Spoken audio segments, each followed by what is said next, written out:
Blog arrecaballo.es. Campaña en Iberia, del 238 al 218 a.C. Campaña de Amílcar, del 237 al 229 a.C.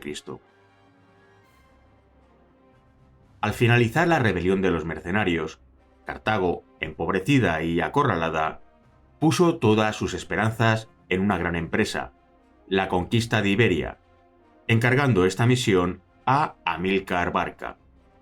A mediados del año 237 a.C., Amílcar marchó con su ejército a través de África para pasar a Iberia cruzando el estrecho de Gibraltar con escasos transportes, debido a que no contaba con dinero suficiente. Una vez desembarcados, se dirigieron a Gadir, Cádiz, única plaza que les quedaba a los cartagineses en Iberia después de la guerra. Le acompañaba su hijo de 9 años, Aníbal Barca, Hani Baal, que significa gracia de Baal, y Barca, que significa el rayo. Su objetivo inmediato consistía en asegurar el acceso a las minas de oro y plata de Sierra Morena, ya fuera por el control directo o por control indirecto. No se conoce la composición de su ejército, pero se estima en unos 15.000 efectivos veteranos de la guerra contra los mercenarios, en los que había infantería libio-fenicia, jinetes númidas y elefantes. Tenía pensado reforzarlo con mercenarios locales. Amílcar partió de Gadir, Cádiz, con su ejército bordeando la costa para recuperar y consolidar las antiguas colonias fenicias de Malaca, Málaga, Sexi, Almuñécar y Abdera, Adra, con las que les unía lengua y costumbres. Después, marchó hacia el norte para la conquista de la Turdetania, valle del Guadalquivir, que estaba bajo el dominio de una serie de régulos o caudillos celtíberos que utilizaban sus comitivas militares para imponer su autoridad sobre villas más avanzadas culturalmente, pero más débiles militarmente. Estos fueron derrotados y su caudillo, Istolacio, fue crucificado. Al regresar de su campaña y retomar al sur, encontró 50.000 combatientes enemigos, número evidentemente exagerado, que le esperaban mandados por su hermano Indortes, a quien también derrotó en Sierra Morena, espantando sus tropas con los elefantes. Tras la derrota, Indortes, con los restos de su ejército, se retiró a una colina, donde quedó asediado. Por la noche trató de huir, pero fue interceptado y sus hombres fueron masacrados.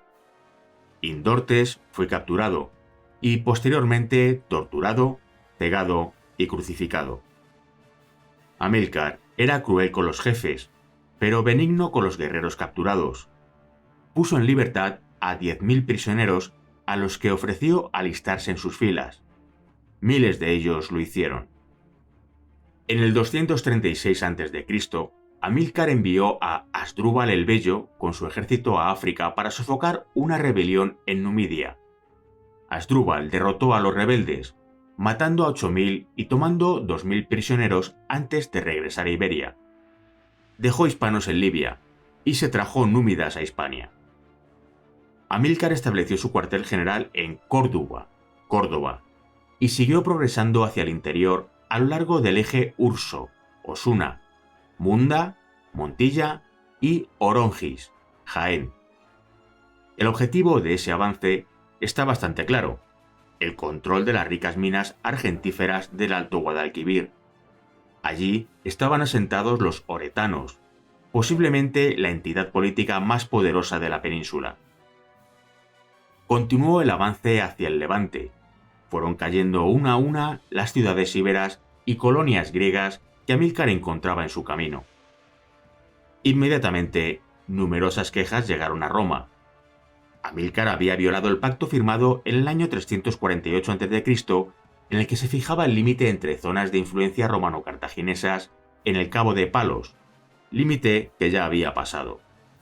A pesar de esto, la única reacción romana fue enviar una embajada de protesta ante la cual Amílcar alegó la necesidad de las conquistas para saldar las deudas debidas a Roma por la guerra. El triunfante Amílcar siguió hacia el norte, donde mandó construir una fortaleza que llamó Acra Leuqué, Ciudadela Blanca en griego, posiblemente Alicante. Allí tenía sus arsenales y almacenes, sus elefantes y armamento. Pronto iba a encontrar Amílcar resistencia más vigorosa que la que había hallado hasta entonces. Tratando de consolidar sus conquistas, el cartaginés sitió la ciudad de Geliqué, Elche de la Sierra, Albacete. Los habitantes pidieron socorro a otros celtíberos. Uno de sus caudillos o régulos, llamado Orisón, fingió ser amigo y auxiliar de Amílcar, y pasó a su campo con un cuerpo de tropas con la intención de volverse contra él en la ocasión y momento oportunos. Los celtíberos, que estaban acorralados, se valieron de la treta de poner delante de sus filas un gran número de carros tirados por novillos, a cuyas astas ataron haces embreados de paja o leña y que encendieron al comenzar la refriega. Acuciados por el fuego, los novillos embistieron furiosos las filas enemigas, causando horrible espanto a los elefantes y caballos y desordenándolo todo. Cargaron los confederados sobre los cartagineses y, aprovechando Orisón la oportunidad del momento, se unió a los celtíberos e hizo una horrible matanza y estragos en las filas púnicas. Amílcar, viéndose rodeado, ordenó a Abartiagis, jefe de su guardia personal, posiblemente del batallón sagrado, que llevara a sus hijos a Acra Leuqué. Al parecer su hijo Aníbal trató de quedarse con él, pero su padre se lo prohibió. Amílcar, con las fuerzas que pudo reunir, protegió la huida. Un grupo de jinetes oretanos reconoció a Amílcar y trataron de matarlo.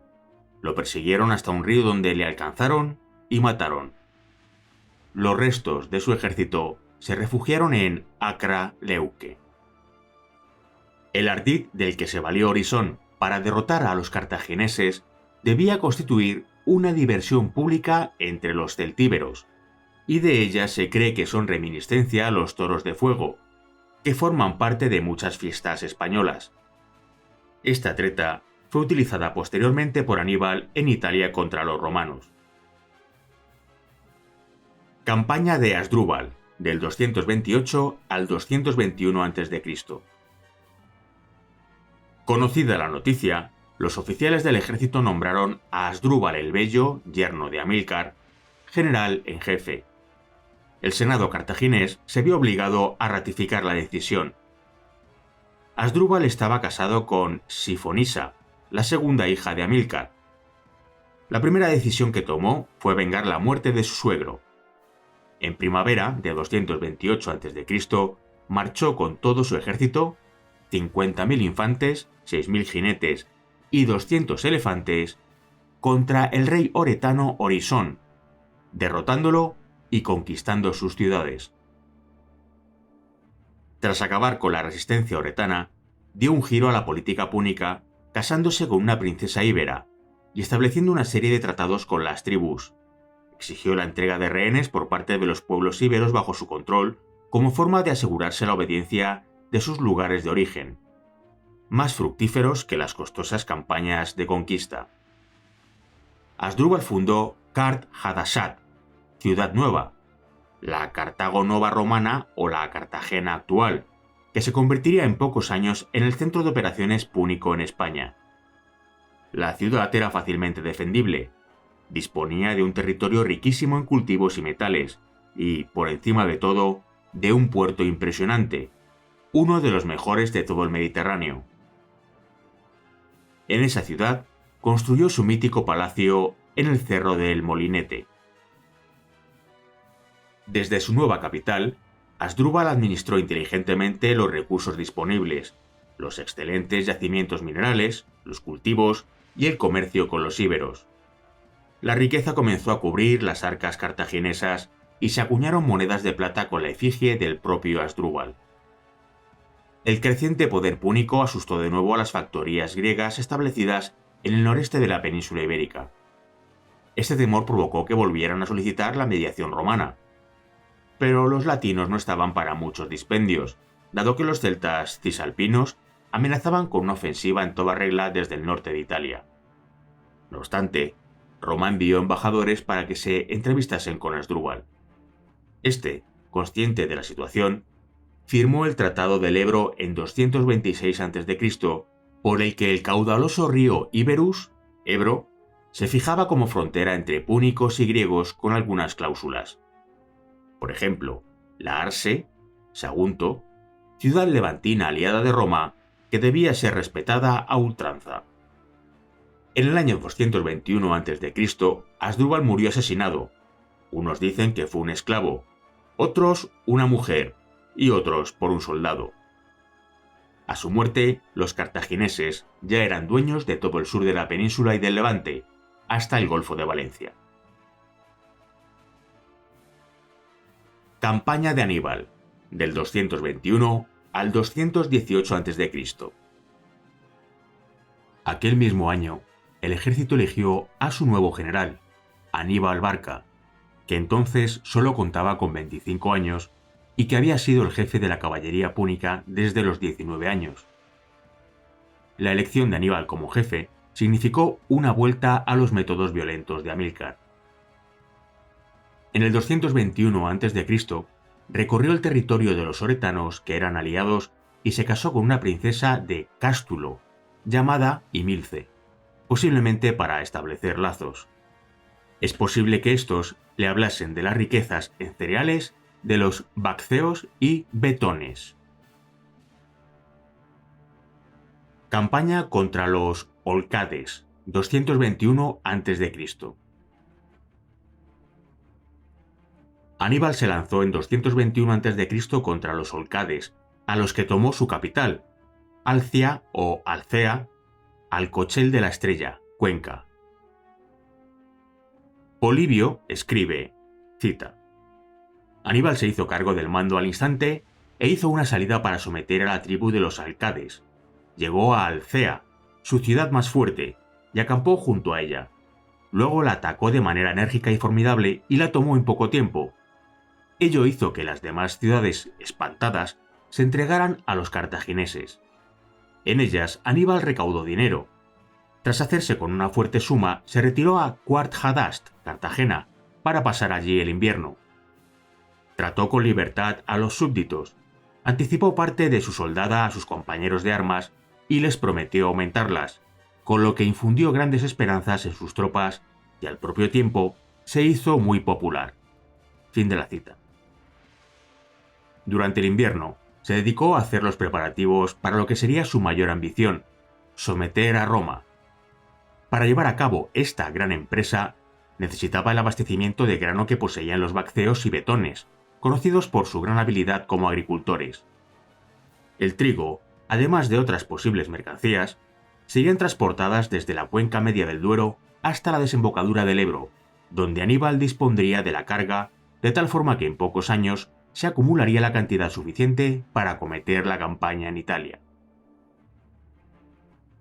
Batalla del río Tagus o Tajo, 220 a.C.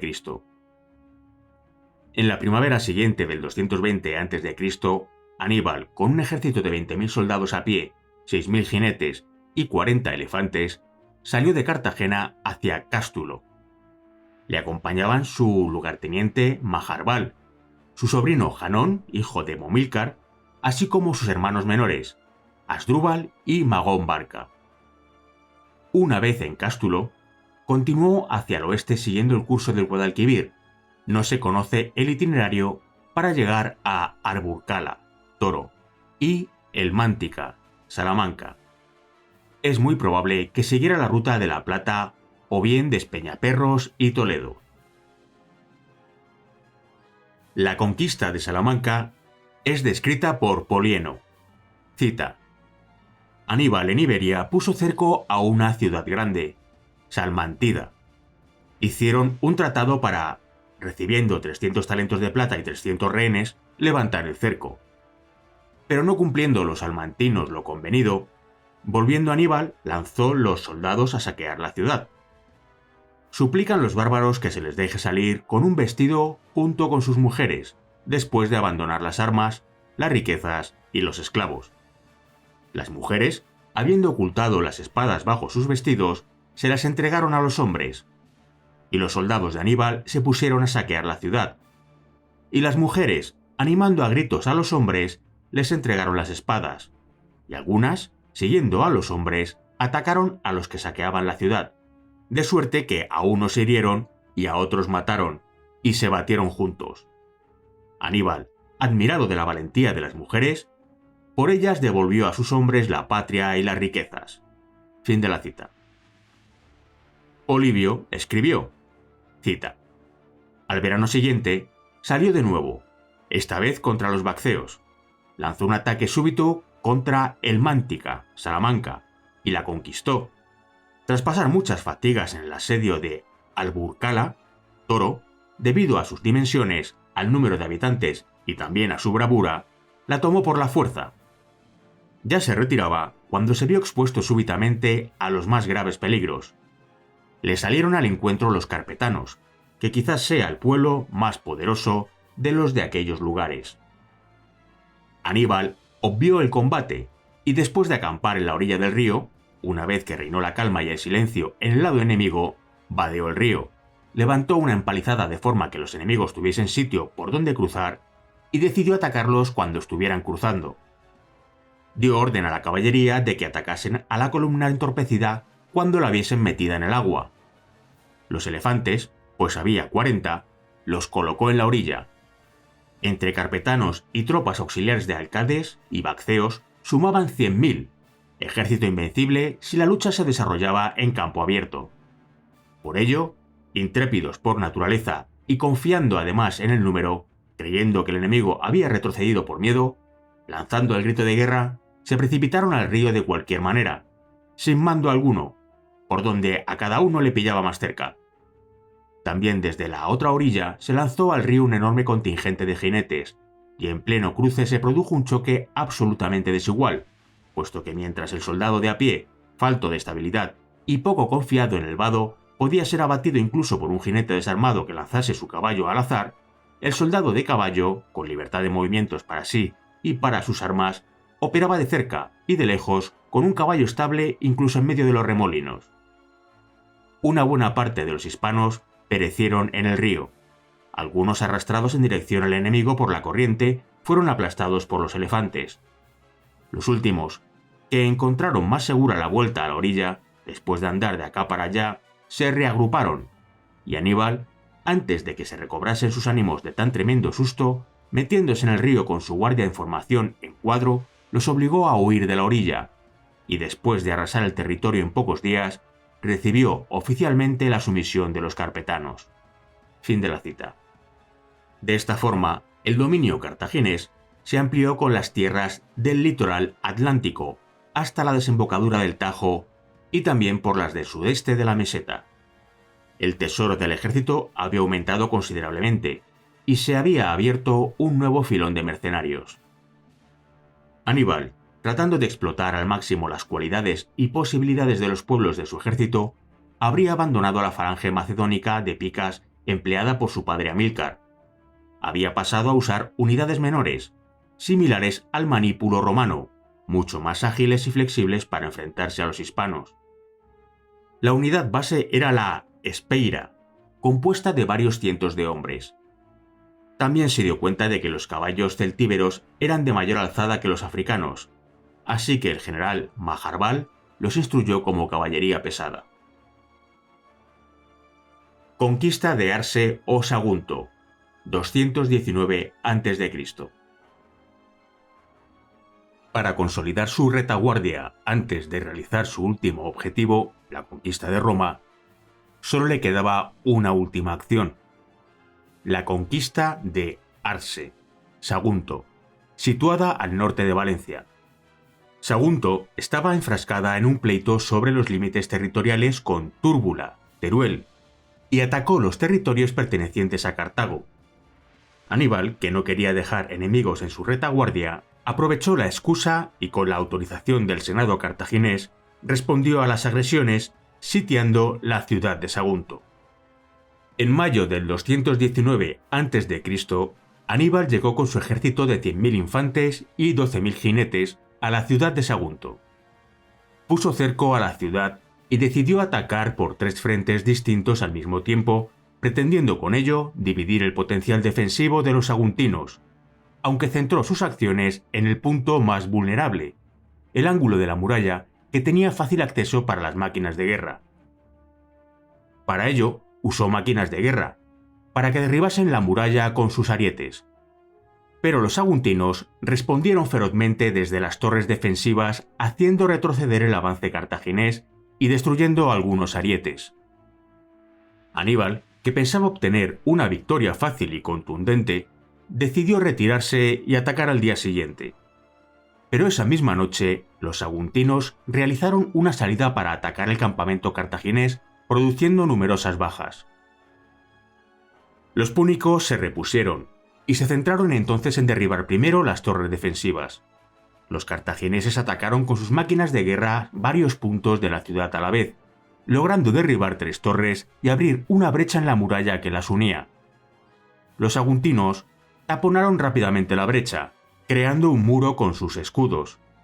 No solo consiguieron impedir la entrada a la ciudad, sino que les hicieron retroceder hasta su propio campamento. Aníbal decidió rodear la ciudad con una línea de circunvalación compuesta de una empalizada y un foso, y estableció a intervalos regulares torres de vigilancia, las cuales inspeccionaba personalmente con frecuencia. Los saguntinos aprovecharon el tiempo para reconstruir la muralla destruida. Aníbal decidió dar un descanso a sus hombres, prometiendo a sus soldados el botín de la gran ciudad cuando cayese, con el fin de enardecer los ánimos de su ejército. Los romanos enviaron una delegación a Cartagena dirigida por Publio Valerio Flaco y Quinto Bebio Pánfilo. También fue recibida por Aníbal. Forzando la situación aún más, Aníbal exigió la devolución de Cerdeña y los impuestos que habían sido cobrados a los cartagineses injustamente. Roma decidió enviar una embajada directamente a Cartago, dirigida por Quinto Fabio Máximo, exigiendo la entrega de Aníbal. Al serle denegado, declaró la guerra contra Cartago. Una vez repuestos, los cartagineses arremetieron nuevamente contra las murallas, utilizando para ello torres móviles de grandes dimensiones y que protegían a los soldados de las armas arrojadizas saguntinas, sobre todo las temidas falaricas, jabalinas arponadas, una de las cuales alcanzó al propio Aníbal. Las torres estaban equipadas con catapultas y ballestas. Tras barrer la muralla de defensores gracias a la posición privilegiada de tiro que tenía el emplazamiento de artillería de las torres móviles, éstas se aproximaron a las murallas, consiguiendo acceder a las murallas saguntinas. Los defensores habían preparado una pequeña sorpresa a los cartagineses, y es que se les había ocurrido construir pequeñas murallas adosadas a las casas, creando pequeños recintos fortificados en cada una de las calles, los cuales no precisaban de muchos hombres para ser defendidos. Aníbal envió a un cuerpo formado por unos 500 africanos con picos, con el fin de abrir brechas en las murallas. Una vez abiertas, por ellas penetraron grupos de hombres armados que ocuparon y fortificaron una zona elevada en la que se emplazaron catapultas, con el fin de dominar las zonas más bajas de la ciudad. Con esta zona dominada, se emprendieron trabajos, a cargo del general Majarbal, segundo de Aníbal, de la demolición de las murallas con 3 arietes para impedir la posibilidad de que los asediados recuperasen posiciones y se pudiesen fortificar nuevamente aprovechando la primera muralla. Una vez inutilizada la muralla y con Aníbal al frente, se emprendió el asedio final a la ciudadela. Prefiriendo morir en combate antes que por hambre, los saguntinos se lanzaron a un ataque suicida nocturno contra los puestos de guardia de los púnicos que aún dormían y no sospechaban tal ataque. Mataron a muchos cuando se levantaban del lecho y se estaban armando en medio de la confusión, y algunos incluso cuando ya estaban luchando. El combate duró mucho tiempo, y muchos de los cartagineses murieron. En el otro bando, todos los asaltantes murieron.